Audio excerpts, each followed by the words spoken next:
महर्षि याज्ञवल्क्य। महर्षि वैशंपायन के आश्रम में बहुत से विद्यार्थी वेदों का अध्ययन करते थे। उनमें ही उनके भांजे याज्ञवल्क्य भी थे। एक बार ऋषियों की एक सभा थी। उसमें यह नियम पहले से घोषित हो गया था कि जो समय पर उपस्थित नहीं होगा उसे ब्रह्महत्या का पाप लगेगा। उस दिन वैशंपायन जी के यहाँ श्राद्ध था। वे समय पर नहीं जा सके, इसलिए वाचिक ब्रह्महत्या का पाप उन्हें लगा।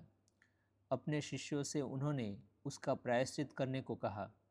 याज्ञवल्क्य जी ने अपने मामा से कहा, मामा जी, आपके ये सब शिष्य शक्तिहीन हैं, भला ये क्या प्रायश्चित करेंगे, मैं अकेला ही पूरा प्रायश्चित कर दूंगा।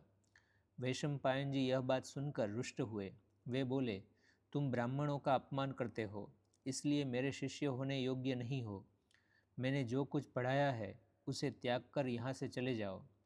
याज्ञवल्क्य जन्म से ही योगी थे। उन्होंने योग बल से पढ़ी हुई सब विद्या त्याग दी और वे वहाँ से चले गए।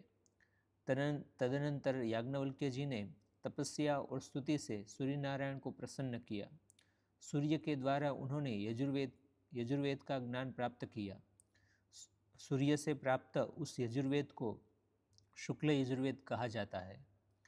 अध्ययन के बाद याज्ञवल्क्य जी मिथिला के पास आश्रम बनाकर रहने लगे। वे महाराज जनक के गुरु थे। एक बार महाराज जनक के यहाँ विद्वानों तथा ऋषियों की सभा एकत्र हुई।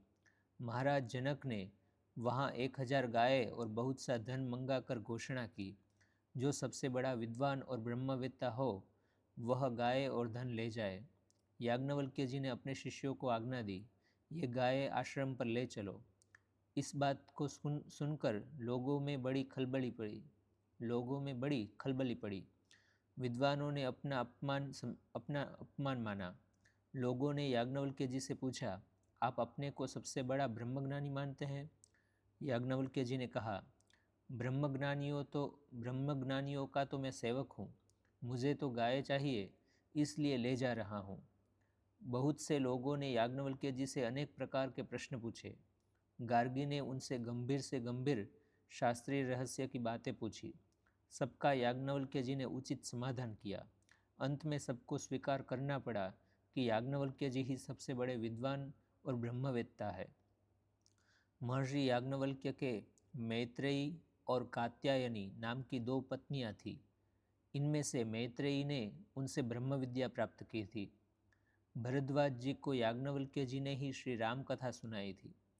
याज्ञवल्क्य जी की याज्ञवल्क्य स्मृतियों में प्रधान है। इसके अतिरिक्त उनके दूसरे भी कई वैदिक ग्रंथ मिलते हैं। वे कर्मकांड, योगशास्त्र, व्याकरण, आयुर्वेद और धनुर्वेद के भी आचार्य थे।